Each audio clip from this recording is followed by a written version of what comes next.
오늘 같이 은혜 받을 말씀은 이사야 60장 10절부터 22절 말씀 교독하겠습니다. 내가 노하여 너를 쳤으나 이제는 나의 은혜로 너를 불쌍히 여겼은즉 이방인들이 내 성벽을 쌓을 것이요 그들의 왕들이 너를 섬길 것이며 내 성문이 항상 열려 주야로 닫히지 아니하리니 이는 사람들이 내게로 이방 나라들의 재물을 가져오며 그들의 왕들을 포로로 이끌어옴이라.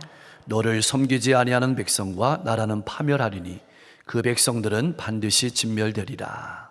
레바논의 영광 곧 잣나무와 소나무와 황양목이 함께 내게 이르러 내 거룩한 곳을 아름답게 할 것이며 내가 나의 발둘 곳을 영화롭게 할 것이라. 너를 괴롭히던 자의 자손이 몸을 굽혀 내게 나오며 너를 멸시하던 모든 자가 내 발 아래에 엎드려 너를 일컬어 여호와의 성읍이라 이스라엘의 거룩한 이의 시온이라 하리라. 전에는 내가 버림을 당하며 미움을 당하였으므로 내게로 가는 자가 없었으나 이제는 내가 너를 영원한 아름다움과 대대의 기쁨이 되게 하리니 내가 이방 나라들의 젖을 빨며 뭇 왕의 젖을 빨고 나 여호와는 내 구원자 내 구속자 야곱의 전능자인 줄 알리라. 내가 금을 가지고 놋을 대신하며 은을 가지고 철을 대신하며 놋으로 나무를 대신하며 철로 돌을 대신하며 화평을 세워 관원으로 삼으며 공의를 세워 감독으로 삼으리니 다시는 강포한 일이 내 땅에 들리지 않을 것이요 황폐와 파멸이 내 국경 안에 다시 없을 것이며 내가 내 성벽을 구원이라 내 성문을 찬송이라 부를 것이라. 다시는 낮에 해가 내 빛이 되지 아니하며 달도 내게 빛을 비추지 않을 것이요 오직 여호와가 내게 영원한 빛이 되며 내 하나님이 내 영광이 되리니 다시는 내 해가 지지 아니하며 내 달이 물러가지 아니할 것은 여호와가 내 영원한 빛이 되고 내 슬픔의 날이 끝날 것임이라. 내 백성이 다 의롭게 되어 영원히 땅을 차지하리니 그들은 내가 심은 가지요 내가 손으로 만든 것으로서 나의 영광을 나타낼 것인즉 22절 그 작은 자가 천명을 이루겠고 그 약한 자가 강국을 이룰 것이라. 때가 이르면 나 여호와가 속히 이루리라. 아멘. 해마다 날이 갈수록 정치나 경제가 어두워지는 것도 아픔이지만 더 큰 아픔은 사람들의 마음이 점점 황폐해지고 어두워지며 소망을 찾아보기 어렵다는 것입니다.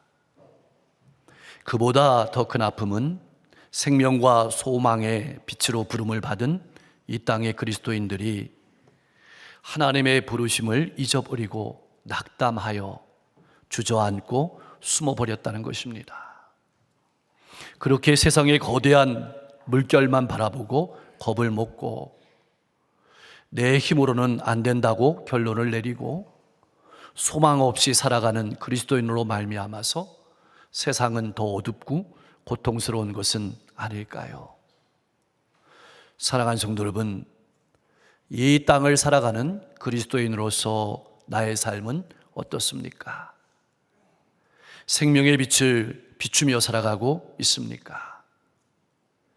시대의 어두움 한가운데서도 나를 꿈틀거리게 하고 내 심장을 살아 뛰게 하는 소망이 있습니까? 무엇보다 그러한 절망 가운데서도 나를 포기하지 않으시고 여전히 역사를 이끌어 가시는 하나님께서 우리의 소망이고 이 시대의 소망임을 잊지 말아야 합니다. 신앙이란 어떤 사람일까요? 아니, 신앙인이란 어떤 사람이 되어야 할까요? 상황이나 환경에 매몰되거나 숨거나 도망하지 않고 성령 충만하여 하나님께서 역사를 운행하심을 바라보고 믿음으로 일어서며 복음의 빛을 비추고 하나님께서 주시는 소망으로 삶을 살아내는 사람이 되어야 합니다. 오늘 말씀은 그렇게 주저앉아 환경만 바라보고 미래에 대한 소망을 잃고 살아가는 하나님의 백성을 향해서 하나님은 분명하게 명령하십니다. 일어나라, 빛을 발하라. 이는 내 빛이 이르렀고 여호와의 영광이 내 위에 임하였음이니라. 그럼 왜 하나님의 백성들이 빛을 발해야 하는 것일까요? 하나님의 영광이 임했기 때문입니다. 하나님의 나라가 임했기 때문입니다. 하나님께서는 그리스도 예수를 통하여 주시는 구원의 빛을 마음으로, 얼굴로, 삶으로 만민에게 나타내라고 명령하십니다. 사랑하는 성도 여러분, 여러분의 삶은 하나님의 영광을, 하나님의 빛을 나타내는 통로임을 잊지 마십시오. 시대가 아무리 어렵더라도 하나님께서 여러분을 통해서 하나님 나라를 세워가고 계십니다. 지금도 하나님께서는 묵묵히 절망과 한숨의 자리에서 일어나 말씀을 살아내는 성도의 삶을 통해서 구원의 길을 열어가고 계십니다. 그러나 하나님의 백성들이 그러한 삶을 살지 못하자, 구원의 빛을 드러내며 살아가지 못하자 하나님께서는 택하신 백성들을 바로 세우기 위해서 이방 나라를 동원해서 이방 나라의 압제 속에 고통하며 살아가게 하셨습니다. 그러나 그것은 절대로 미워서 그렇게 하신 것이 아닙니다. 그러한 징계를 통해서 하나님을 더욱 의지하고 하나님을 더욱 바라보고 구원의 빛을 드러내며 살아가라고 그렇게 하신 것입니다. 왜냐하면 택하신 백성들을 향하신 하나님의 진노는 때가 있기 때문입니다. 때가 되면 끝나기 때문입니다. 이 말은 묵묵히 하나님의 때를 바라보며 내 삶을 하나님께 드리며 살아가라는 말씀입니다. 그렇게 하나님의 진노하심이 끝나고 하나님께서 구원하시는 구원의 빛을 비추면 택하신 백성들은 열방 가운데 일어나는 놀라운 변화를 보게 될 것입니다. 예전에는 이스라엘 백성들을 괴롭히고 압제하던 이방 민족이 이제는 예루살렘으로 찾아와서 엎드려 이스라엘 백성들을 섬기는 그것을 보게 될 것이라고 말하고 있습니다. 이전에는 택하신 백성들을 괴롭히던 자들이 엎드려서 은혜를 구하러 올 것이라고 말하고 있습니다. 다시 말하면 하나님이 열어주시는 하나님의 구원의 역사가 있을 것이라고 말하고 있는 것입니다. 우리가 잘 알다시피 이전의 열방은 하나님께서 사용하시던 진노의 몽둥이였습니다. 그러나 이제는 하나님의 백성들에게 은혜가 무엇인지를 보여주는 은혜의 통로가, 소망의 통로가, 축복의 통로가 된 것입니다. 이전에는 진노의 몽둥이였지만은 이제는 은혜와 소망의 통로가 된 것입니다. 이런 변화를 보게 될 것이라고 말하고 있습니다. 한마디로 나를 두렵게 하고 괴롭히던 원수들이 나를 가장 사랑하고 섬기는 자로 변하게 될 것이라고 말하고 있습니다. 나는 이렇게 하나님께서 역사하실 것을 바라보면서 그 날을 소망하며 믿음으로 살아가고 있습니까? 힘내서 인내하며 믿음으로 살아가는 여러분들과 제가 될 수 있기를 소망합니다. 역사는 하나님께서 하십니다. 참 놀랍습니다. 그럼 왜 열방이 예루살렘으로 나오는 것일까요? 10절에서 12절 말씀은 그것을 잘 말해주고 있습니다. 하나님이 함께 하시고 구원하시기 때문입니다. 그래서 구원의 빛으로 나오는 사람은 구원을 받지만 그렇지 않은 자는 심판을 받을 것입니다. 이러한 하나님의 구원 계획을 13절, 14절 말씀은 잘 증언하고 있습니다. 전에는 하나님의 백성을 핍박하고 멸시하던 사람들이 하나님께 영광을 돌리기 위해서 무릎을 꿇고 예배하는 모습을 보게 될 것이라고 말하고 있습니다. 여러분들이 기도하는 영혼 중에 그런 영혼들이 있을 줄로 믿습니다.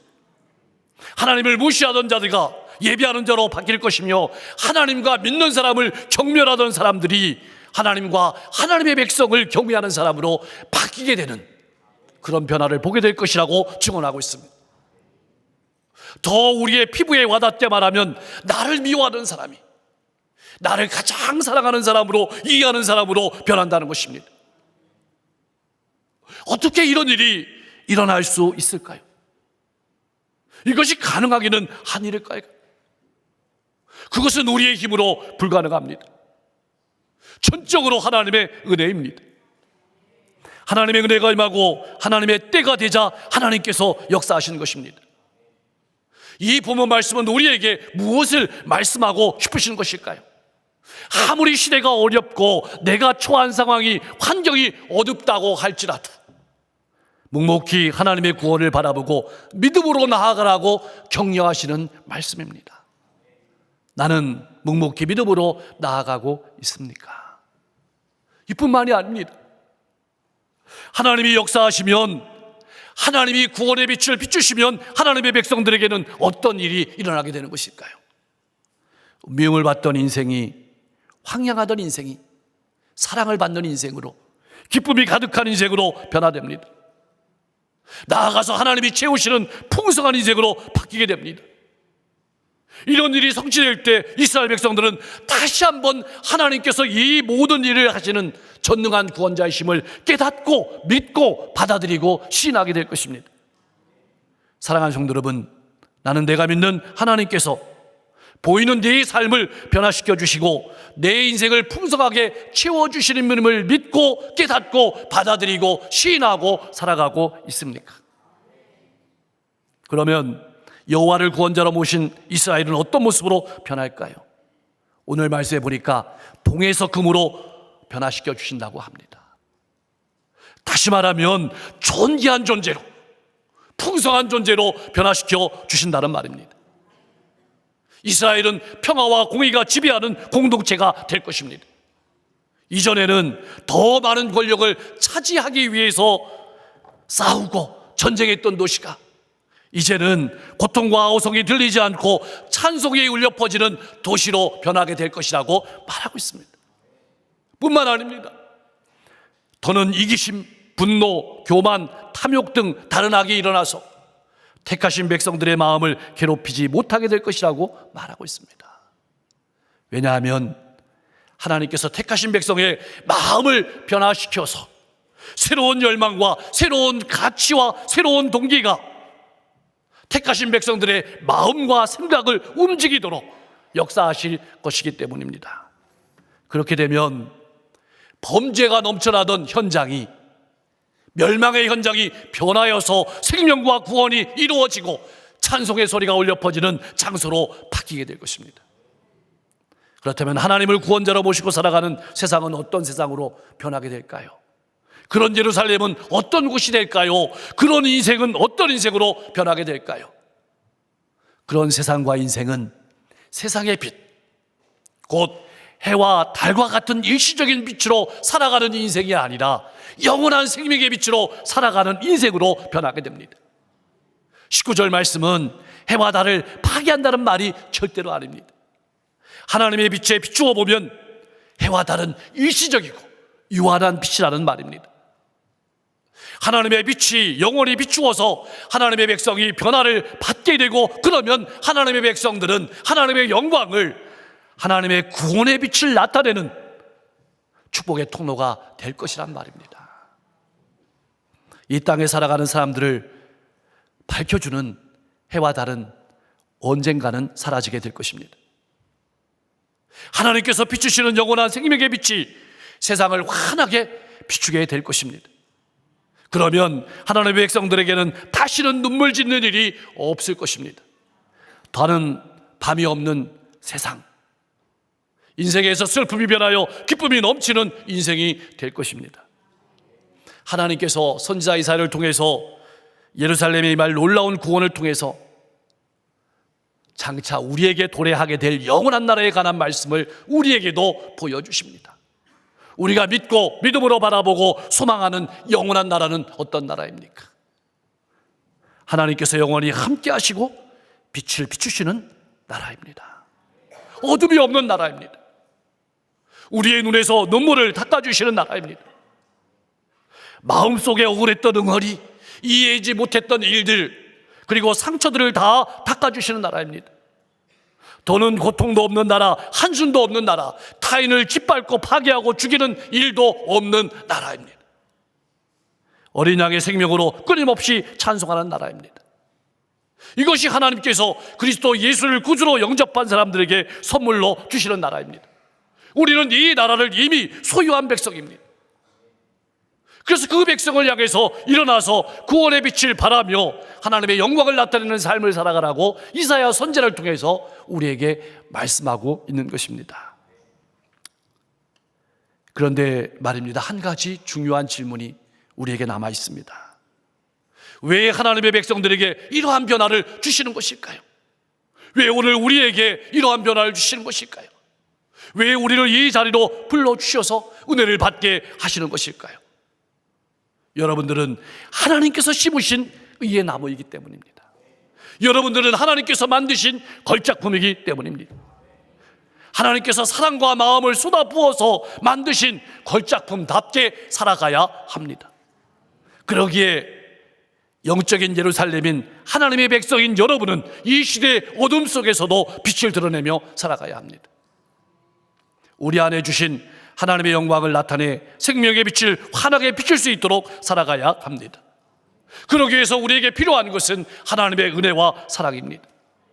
하나님께서 비추시는 영광의 빛이 우리 인생에 비추어야만 모든 상황 가운데서 역사와 변화가 일어나게 됩니다. 어떤 변화가 일어나게 될까요? 하나님의 빛이 우리 삶 가운데 가득하게 될 때 서로 원수같이 지내던 사람들이 돌이켜 친구가 될 것입니다. 염려, 걱정, 우울과 절망으로 꼭꼭 닫혔던 인생의 문들이 열리게 됩니다. 세상을 향해 힘차게 나아가는 변화가 있게 됩니다. 그러므로 하나님의 은혜를 간구하십시오. 하나님께서 우리를 긍휼히 여기신 것처럼 그 긍휼의 마음을 달라고 기도하십시오. 그리고 그 긍휼의 마음을 가지고 하나님의 생명의 빛을 가정과 일터와 이웃 가운데 비추며 살아가십시오. 사랑하는 성도 여러분, 오늘 말씀을 다시 한번 돌아봅니다. 마음에 새기고 일어나서 빛을 발하며 살아가는 복된 성도님들 될 수 있기를 소망합니다. 첫 번째로, 하나님의 자녀는 축복의 통로라는 사실을 절대로 잊지 마시고 마음에 새기고 살아가시길 바랍니다. 비록 삶의 어려운 가정이 우리에게 남아있다고 할지라도 우리는 하나님이 심으신 의의 나무며 축복의 통로입니다. 하나님께서는 그 모든 역경과 환난과 고난 가운데 우리와 함께 하시고 은혜를 베푸셔서 역사를 이루어 가십니다. 이 사실을 잊지 마십시오. 둘째로, 세상 모든 백성을 하나님께 인도할 수 있는 하나님의 백성으로서의 삶을 살아가야 합니다. 하나님께서 우리를 불러주시고 우리에게 은혜를 베푸시고 하나님의 사랑을 깨닫게 하시는 것은 우리를 위한 것만이 절대로 아닙니다. 우리만 은혜 받고 잘 살라고 하시는 것이 아닙니다. 천하 만민에게 구원의 빛을 비추도록 그렇게 하시는 것입니다. 우리가 믿는 하나님은 약속을 이루시는 하나님이십니다. 우리를 통해서 열방을 구원하기 위해서 이 자리에 불러주시는 것입니다. 때로는 더딘 것 같고 앞이 보이지 않을지라도 하나님께서 말씀하신 것은 반드시 이루실 줄 믿기에 인내하며 소망을 가지고 살아가라는 말씀입니다. 세 번째로는 늘 하나님의 빛을 드러내는 삶을 살아갈 수 있기를 소망합니다. 그러므로 이 지상에 있는 교회와 교회에 속한 성도들은 하나님의 영광을 위해 존재하고 그 영광을 나타내기 위해서 살아가야 한다는 사실을 잊지 마십시오. 날마다 말씀과 기도로 변화되고 성숙한 삶을 살아가야 합니다. 그리고 변화를 받은 그 빛을 가정과 일터와 이웃 가운데 드러내며 살아가야 합니다. 하나님께서 오는 기쁨과 구원 그리고 영광이 예루살렘을 변하게 하고 우리를 변하게 하고 성숙하게 한다는 사실을 기억하며 살아가실 수 있기를 소망합니다. 그래서 날마다 하나님의 말씀 앞에 나를 세우고 우리 안에 주신 생명의 빛을 가정과 일터와 이웃 가운데 환히 드러내며 살아갈 수 있기를 기도하시기를 바랍니다. 이렇게 기도하십시오. 내게 하나님의 빛을 비추어 주십시오. 일어나 그 빛을 바라는 성도로 인내하며 달려가게 해 주십시오. 예수님께서 오시는 그 영광의 날 부끄러울 것이 없는 일꾼으로 서게 해 주십시오. 오늘 우리는 이번 주일을 광복기념주일로, 남북 평화통일 공동기도주일로, 그리고 북한 선조주일로 드립니다. 우리가 잘 아는 것처럼 이스라엘 백성들은 바벨론에서 70년의 포로 생활을 살았습니다. 하나님께서는 그 포로의 아픔을 변화시켜서 기쁨의 날을 주셨습니다. 우리 민족에게도 이 분단의 아픔을 끝내고 하나님의 영광이 임하는 기쁨의 그날을 주실 것을 바라보면서 기도하시기 바랍니다. 그래서 그 말씀 가운데서 위로와 소망을 얻으며 미래를 향해 나아가야 합니다. 그러나 우리의 눈이 거기에 머물면 안 됩니다. 이사야를 통해서 바벨론 포로에서 돌아온 날도 바라보았지만 더 멀리 바라보러 가십니다. 예수 그리스도께서 재림하시는 그날을 바라보고 주님 앞에 서게 되었을 때 부끄러울 것이 없는 삶으로 살아가라고 말씀하고 있습니다. 사랑하는 성도 여러분, 여러분의 삶은 하나님의 영광이 많은 장소임을 깨닫고 늘 하나님의 은혜와 사랑을 구하고 하나님의 구원의 빛, 생명의 빛을 가정과 일터와 이웃 가운데 드러내며 살아가기를 소망합니다. 나아가 나라와 민족의 앞날을 바라보면서 오늘도 북한 땅 지하에서 눈물 뿌려 기도하는 성도들의 기도에 속히 들어주셔서 이 민족을 복음으로 통일시켜 주시기를 기도하며 살아가고 더 멀리 재판장이신 예수 그리스도 앞에 섰을 때 부끄러울 것이 없는 하나님의 통로로 복된 삶을 살아가게 해달라고 기도하며 힘차게 나아가는 여러분과 제가 될 수 있기를 주님의 이름으로 간절히 축원합니다. 기도하겠습니다. 어떠한 상황이나 환경에도 매몰되거나 숨거나 도망하지 아니하고 성령으로 충만하여 하나님께서 일하심을 바라보고 믿음으로 일어서서 복음의 빛을, 생명의 빛을 비추는 소망의 삶을 살아내게 하옵소서. 우리의 삶은 하나님의 영광을 나타내는 통로임을 기억하고 힘내서 인내하며 소망 가운데 살아가게 하여 주시옵소서. 예수 그리스도를 구원자로 모신 귀하고 복된 존재로 위로하고 용기 주며 소망을 주는 삶을 살아가게 하시고 우리의 인생이 슬픔이 변하여 기쁨이 된 것처럼 날마다 기쁨의 삶을 살아가게 하옵소서. 늘 하나님의 은혜와 사랑을 간구하며 민족의 복음 통일을 위해서 기도하며 영원한 하나님 나라를 바라보며 부끄럽지 않은 삶을 살아가게 하옵소서. 이 나라에 광복을 주신 아버지 하나님, 어떻게 이 민족이 복음으로 하나 되게 하시고 저 북한 땅 지하에서 간절히 눈물 뿌려 기도하는 성도들이 마음 놓고 예배할 수 있도록 이 민족의 앞길을 활짝 열어 주시옵소서. 이 민족의 용만교회가 다시 한번 힘있게 일어서서 세계 열방의 구원의 빛을, 생명의 빛을 비추는 선교하는 민족으로 하나님께 크게 쓰임받게 하옵소서. 육신의 질병을 가지고 마음의 고통을 가지고 인생의 문제를 가지고 나온 모든 성도님들 하나님 아시겠사오니 만져주셔서 질병은 깨끗하게 치유하여 주시고 마음에는 평안과 기쁨을 가득 채워주시고 인생의 앞길은 활짝 열어 주시옵소서. 오늘도 하나님 아버지의 사랑의 마음을 가지고 복음을 들고 걸어가시는 선교사님들의 발걸음마다 수많은 영혼들이 주님께 돌아오고 수많은 영혼들이 생명의 기쁨을 맛볼 수 있도록 역사해 주시옵소서. 우리 성도님들이 2025년 한 해 또 미래를 바라보면서 간절히 부르짖는 기도에 응답하시고 자녀와 후손들 아버지 자자손손 믿음의 명문감을 이루고 하나님의 축복의 통로로 복된 삶을 살아가게 하옵소서. 예수 그리스도의 이름으로 간절히 기도하옵나이다.